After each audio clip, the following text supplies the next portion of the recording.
across the globe. Thank you very much.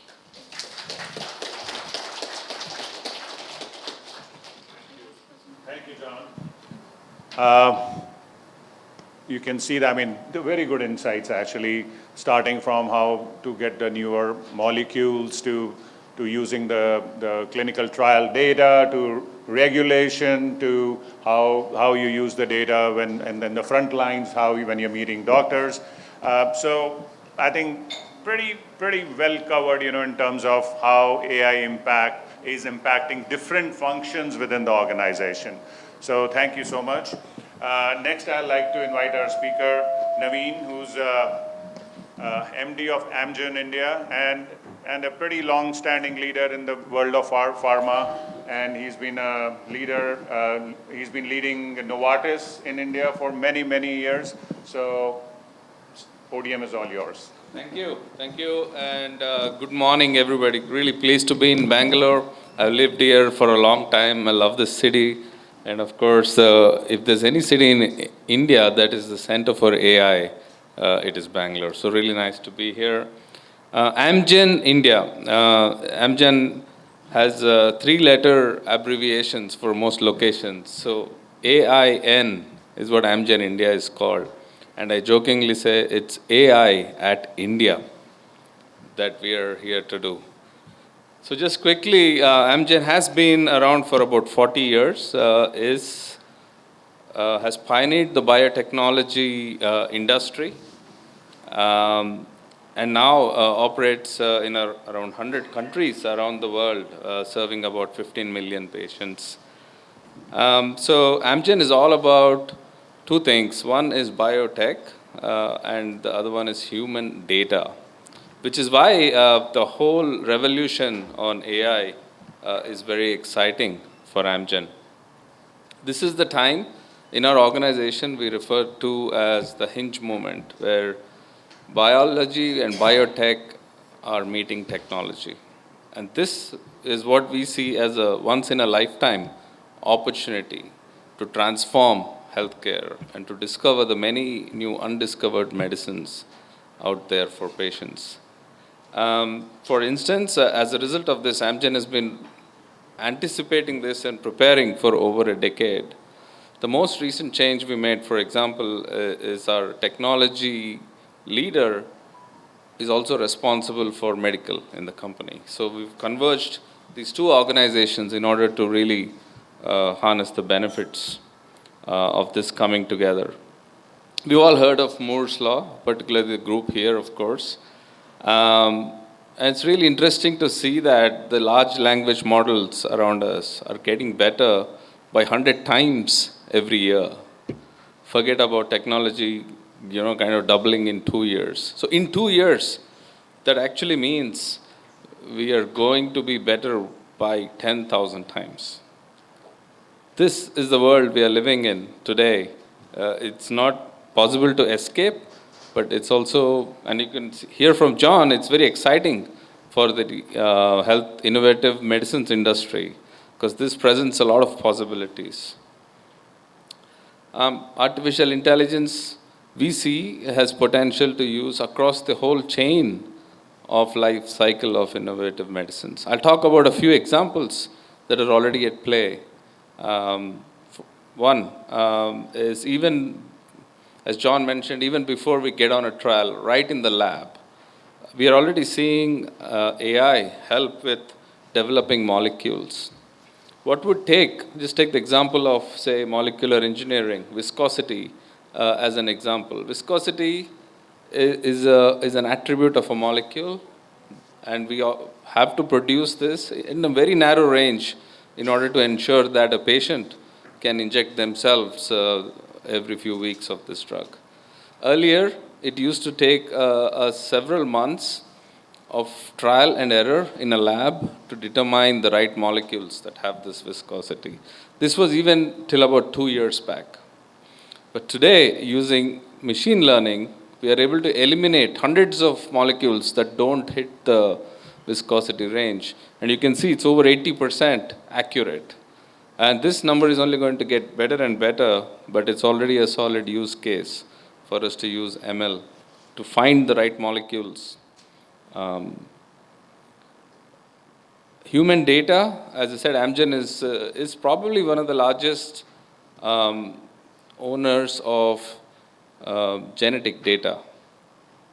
I think there are about 1 million whole genomes that have been decoded that are part of our database. You can imagine the power of the data when we deploy, and Amgen has deployed NVIDIA supercomputer on this, that really can generate insights that can drive really precision medicine. If you look at this example, we are able to generate more than 2.5 times the earlier analysis to identify a particular patient who is likely to experience a cardiac incident based on the data we have and the analytics and the computing power that we have today. Now, these become endpoints for trials because these then help us develop medicines that are very precise. We already have this machine learning and AI algorithm that helps us to efficiently recruit for a clinical trial. The efficiency is by at least 2.5 times what we've seen. And we've deployed this for one particular trial, but now we're going to extend it across the board.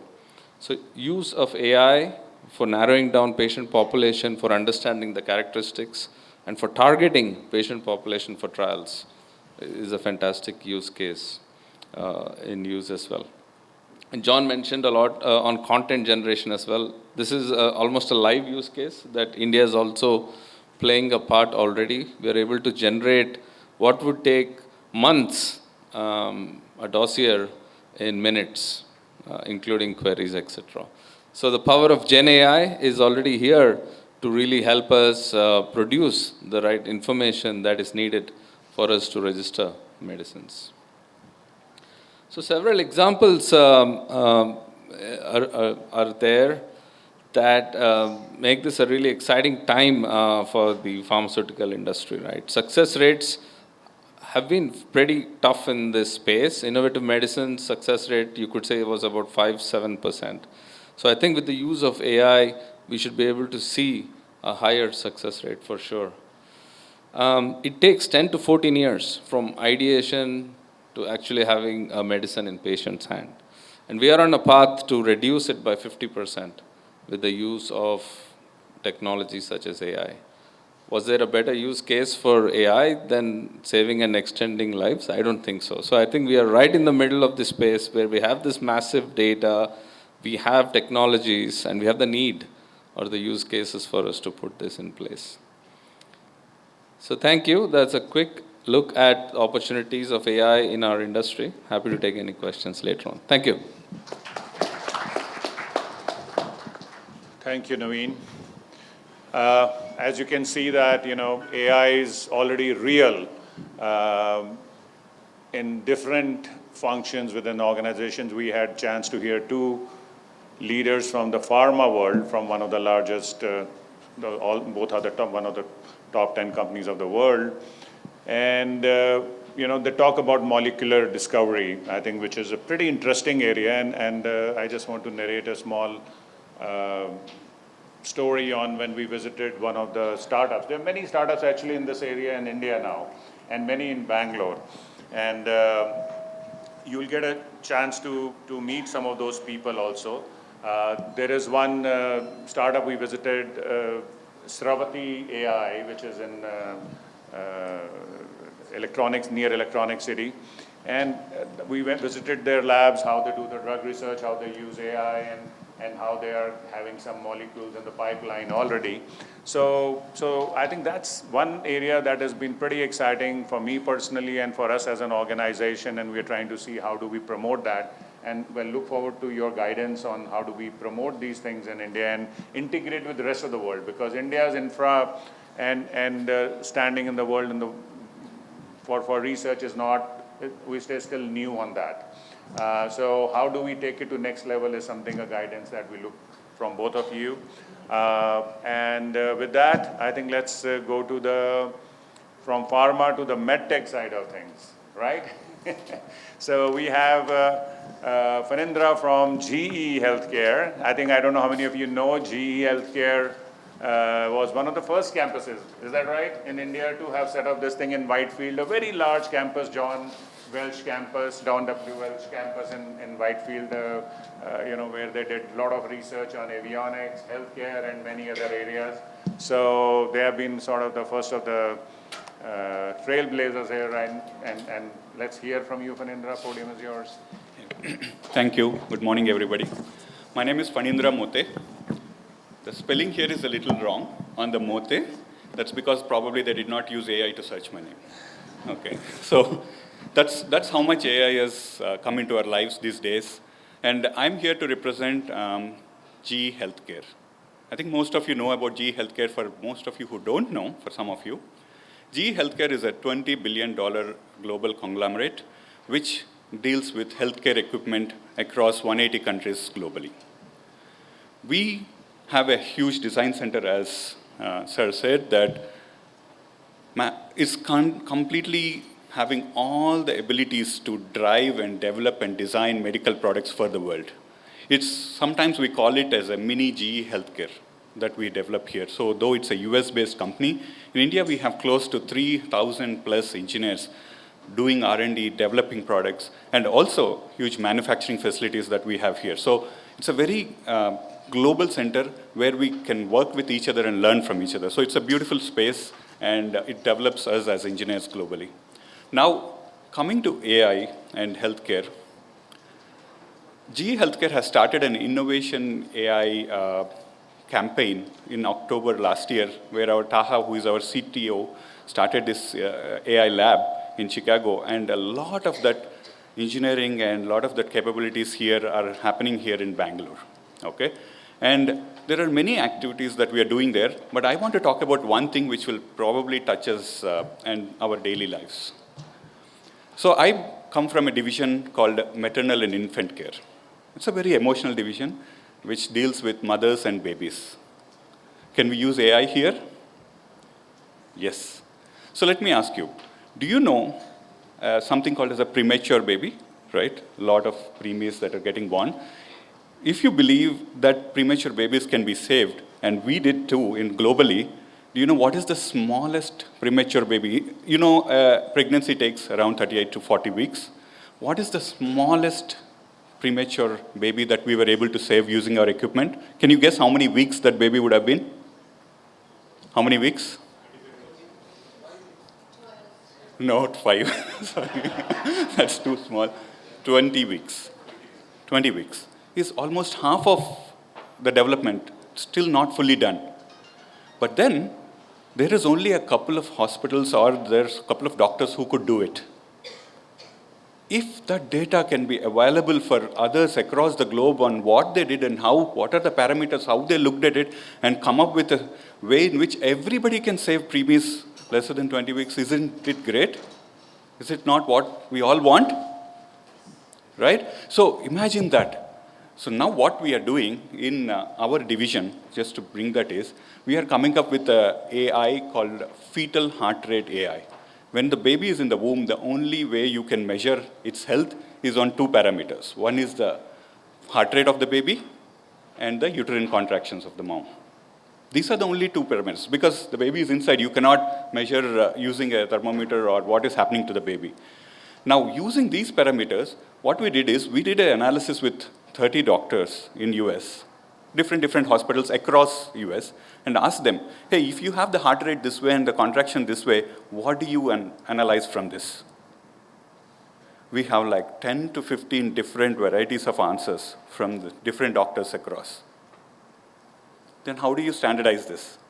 How do you ensure that everybody is getting the data that is needed for them to do a proper way in such a way that you can save lives?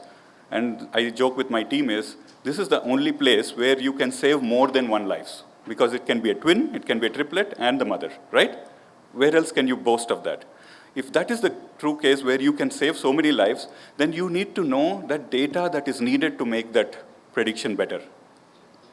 So that is why we are coming up with a new algorithm called FHR, Fetal Heart Rate AI algorithm, which is under FDA approval now. And when it comes out, the doctors can have that in their phones or in their laptops or anywhere where they can ask, hey, this is the scenario.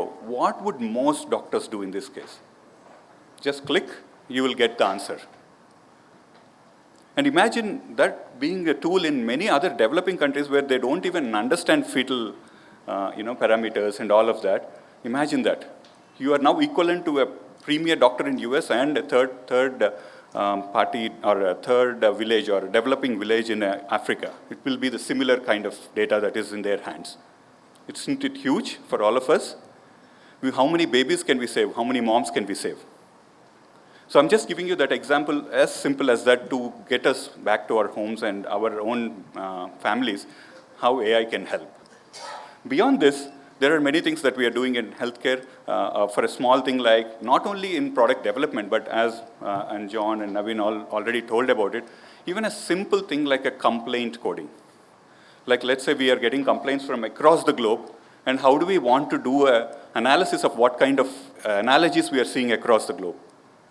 And I ask AI, hey, look at my data, give me a graph of what are the biggest things, problems that we are seeing. It provides this information, and how did people solve this? Different field engineers would have solved it differently. Then you get the data, you provide it to the rest, and that is available with them. Simple things like verification, small testing that we have to do. You have a big equipment, but you want to only understand, hey, I've only changed this part of the equipment. How can I do the testing only for this? How you can develop that test tools. So many things across, we are using AI, and this has helped us a lot. And not to say the least, NASCAM COE and us, we have been partners for the last 5 years. We are trying to bring these healthcare concepts and the overall health initiatives to the grassroots level, to our communities across the globe. And I want to thank them for that, and we will continue this partnership. And as I said, Bangalore is the kind of the AI engine for us, and I hope for many of you, and it's a great time to be here and work on many things in healthcare to prove that this can be a world with lesser problems, but more of solutions. Thank you.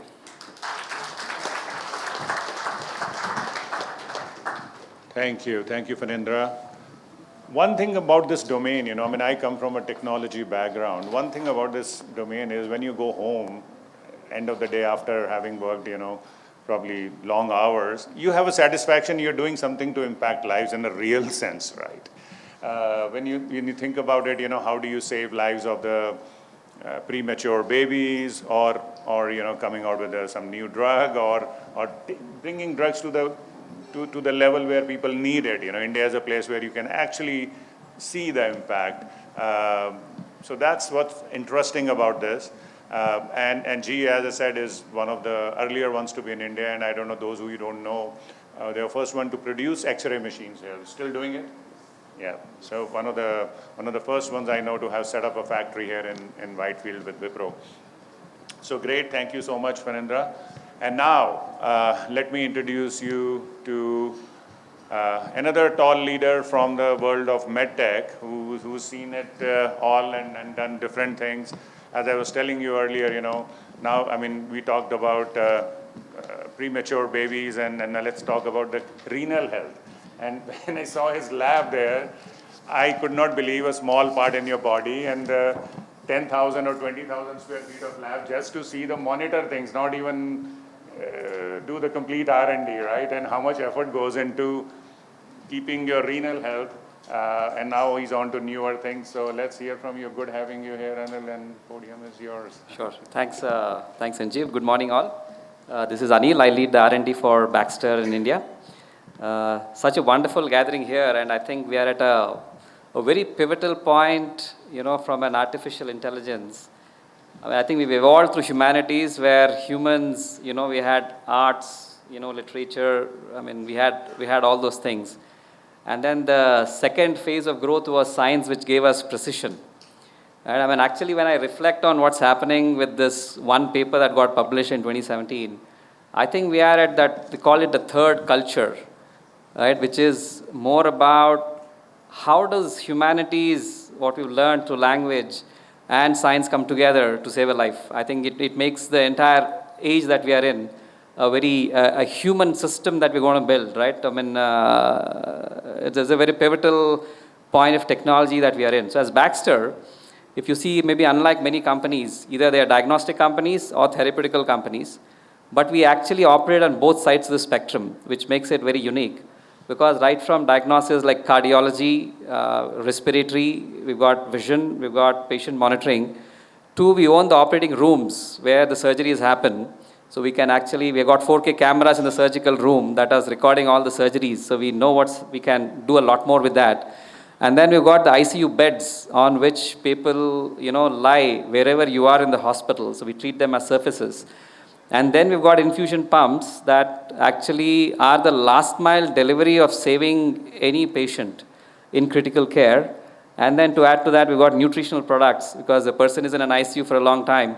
You don't have the right nutrition. So we make amino acids, lipids, you name it, vitamins, and trace elements that are needed to save a life. As I look at, the intersection of all of this, at the end, what matters is you need to save a life. In fact, I can tell that, I lost my dad. It was, on a Saturday morning when everyone said, hey, I think you can take your dad home. 6 a.m. in the morning, the doctor said, hey, he's coughing. Let's stay back for a couple of days to observe him. And then, I just thought it was a cough. Maybe 2 days I'll go home. But when I realized later that he's got a hospital-acquired infection, right? And then he had to collapse in the next 2 months. Through various things that happened. So what is it that as technology we can do to save a life? We have so many things that are, that are there around us. Let's say if I look at the large language models, if I want to now save a life in an ICU and predict, this person is going to degrade and I need to save this person's life. In fact, I was talking to some companies in Israel on this. Their prediction was around 54%. I said, hey, CTO, Mr. CTO, I toss a coin, even I can predict, something like this can happen. I think we need to keep that in mind when we are looking at critical care and saving a life for any of us, because us or our loved ones will get under this table. And the pockets of research that's happening is actually not sufficient in my view. Language models, are they good enough? I don't think so. What should we go towards? We need to go towards reasoning models. Right? And in my view, generative AI, I feel at times, in medicine, do I want to generate, I see half a sentence and do I want to generate the next sentence? Maybe no. What do I want is prescriptive AI, which says, there's a wealth of knowledge of medical, right? If you look at, let's say, I think Google has developed this MedPalm 2. I don't know if you've looked at it. It's a medical reasoning model. It's actually scoring 86% in all the exams for all the top universities in the medical field. So we need to change from language, models to, these reasoning models. That is what is the need of the hour. Because what do I need to reason? Let's say a person is on the ICU bed. There's so much things happening, right? Let's say if I take, what Naveen and John were saying, there's so much things happening from, let's say I need to give these medicines, I need to give these chemicals, and there are these vitals. Where is it that I can integrate all of these and say, hey, I think now I can use this reasoning to save a life. And to me, I think we need to go in that direction to kind of save a life. Next big thing I see, if you look at any nurse, if you walk into any ICU, you actually see data right now. Right? It's the last 2 minutes data. I know we've got these EMRs which store all the data. But what is accessible to a doctor and a nurse at that point of care? Can you all imagine? It's just the live data there. Right? Is that enough? To me, even the doctor, he comes for, hopefully if there are doctors in the room, excuse me, he comes for 3 minutes, right, and then leaves the room. How much does the doctor know what is my history? My memory is very short term, right? Look at a case file and then see. But what if, I think if this memory can change, go from short term to long term, and then can look at a patient very holistically, right? That can actually is a tremendous power to save a life. Again, so big shift is actually happening in memory. Not just the current data. Near real time is important, but is it the only thing that's important? No. We need to expand our horizon of view to see if I can go expand their horizons. Maybe 2 weeks in the ICU, maybe 2 months that I had some visits prior to the ICU visit, or maybe a couple of years where I'm doing all my pre-medical tests and have all my data. I think that's the direction, in my view, actually all of us have to go and see how can we change and influence that, how can I save you at that critical moment? Can I save a life, right? So I think that becomes pretty important. And next is, I think, generic to personalized. I think even Naveen talked about it. The entire omics, genomics, or proteomics, or metabolomics, or anything that we can actually understand a person to its core, I think is what is going to go from very genericity to the specificity. In fact, I keep talking to my doctors, hey, doctor, you tell me 120 by 80 is a blood pressure that I need to have. The question is, how do you know it's good for me? All of us, if my BP goes to 130 by 90, doctor gives a medicine. How do you know? Maybe I was okay with 130 by 90. So what is it we can do to bring the genericity? If you look at everything, right? I mean, a diabetes, if you are greater than some scale on, HbA1c, hey, you're diabetic. The question is, how do you know? Right? So it means the entire industry has to go from genericity to specificity. Right? And actually, that's what will actually save a life, in those critical moments. And to me, I think that's the direction we need to take as we go by. And I think, this is another topic I keep thinking. We got, so far in our lives, we were very deterministic. You go to an ATM, press 1,000 rupees, you get 1,000 rupees. You take your car, you reach an office, you're driving the car, it is very deterministic. It behaves the way it is supposed to behave. And now suddenly we are in a Gen AI, we don't know if we give half a sentence what it's going to respond. Right? It's just a scary situation for all of us. Imagine I put the same algorithm on, on our loved ones in the ICU. How much do we think about it? If there's one thing, I think, everyone doing models, I keep talking to people, they're saying, hey, I've released this service model, 70% confident, and we release models. That's scary. Right? It's a scary situation because we're going away from determinism to a probabilistic tools that we have to work with. And I think this is maybe a responsibility on all of us to ensure things will be probabilistic. The very human body is probabilistic. We don't know, what is there. There are two sides to this determinism. And as we actually look at making decisions in the ICU, maybe at times, let's say if I think of my father, you knew things, but you were not very deterministic in getting your clinical results. But what if you're probabilistic and you understand some scores and say, hey, maybe it's going into sepsis, I need to take this action. Actually, it's more on a positive note also. So we need to learn to deal with these two coins of determinism and probabilistic elements of this entire AI revolution that's happening. I think that's too fundamental.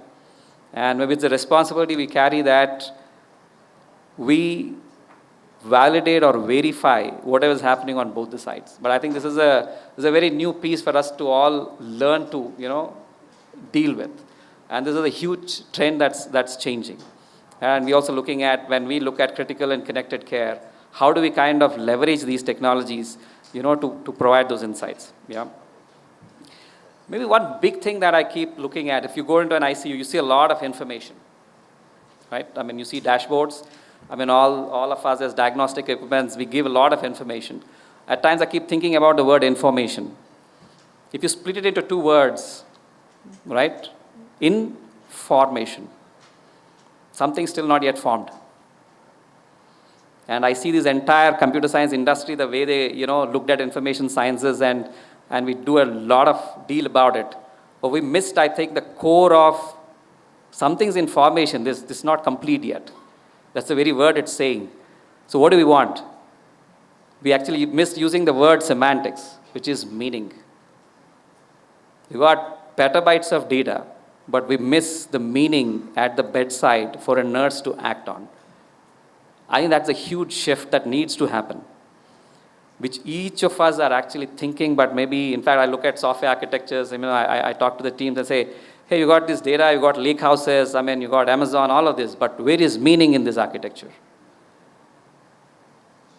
Right? It's a big piece that's missing. And we need to build that. So to me, if I extend that logic, so how information will change, so information to semantics, right, which comes with reasoning. And if you look at your databases or your different communication protocols, everything should not, it's just not the get and put requests of, all these websites that are giving data. We need to exchange meaning. Without meaning, how will you even help a nurse or a doctor, right? The devices that we are acting on, how do you go deeper into it?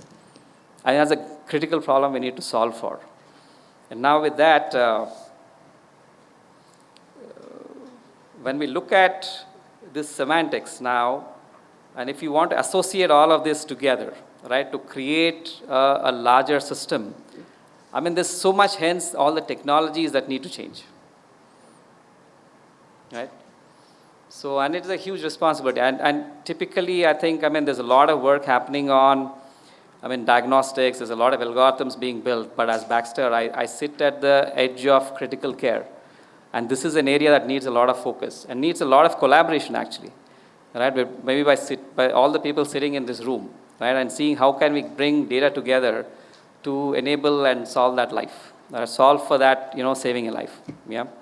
So I think, I mean, in my view, these are the current trends and challenges that are there with this technology. And that's where we are sitting on that edge and seeing, hey, how can we kind of work with various people who can enable us to, at the end, save a life. So we touch 350 million plus lives every year as Baxter. And to me, it's a great potential to actually collaborate and maybe innovate for this intersection. Thank you with that. Thank you, Anil. You can see that how passionate he is about when it comes to patient care, and it reflects in his talk and his emotions. And definitely, you know, patient care cannot be probabilistic. That is for sure. You know, before we wrap up, I just want to kind of close with one point. While we have some of the people here on the stage who are leading some of the top companies of the world when it comes to pharma and medtech, at the same time, we have so many young companies, startups who are working on products which are in the newer domain where they're trying things. Half of them will go forward, other half may not.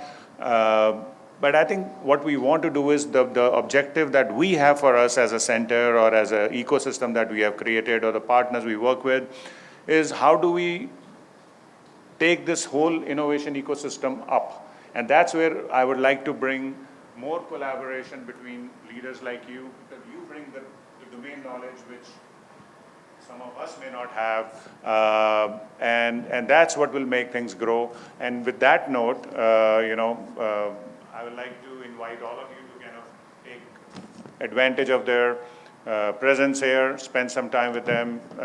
Hopefully they'll be here for some more time. And also look for your suggestion. How do we take this? This event is about celebrating some of our success and the learnings we have had in something that was not so much successful. How do we take this whole journey forward in a more meaningful way, more impactful way? We have had that advantage of having built it over the years, and there are some learnings we also have, and the people in the government who have been approaching us also, how do we take this thing to next level? So we'll continue to have this discussion forward. With that, I think let's have one picture. Thank you so much for all of you being here, and the journey will continue and the discussions will continue.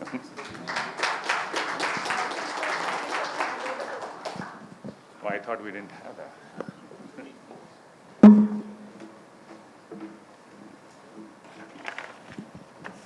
you, John.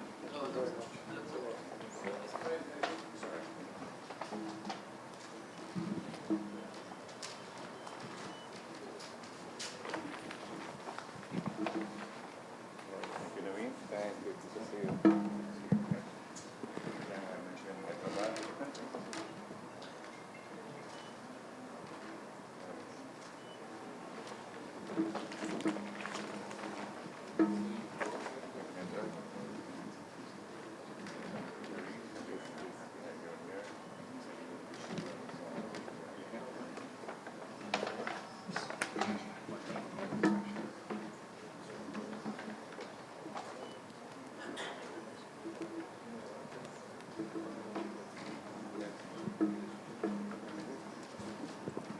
Thank you, dear leaders. I think that's a very powerful statement from one of our leaders who said, what's better use case for AI than to save lives? Couldn't agree more, right?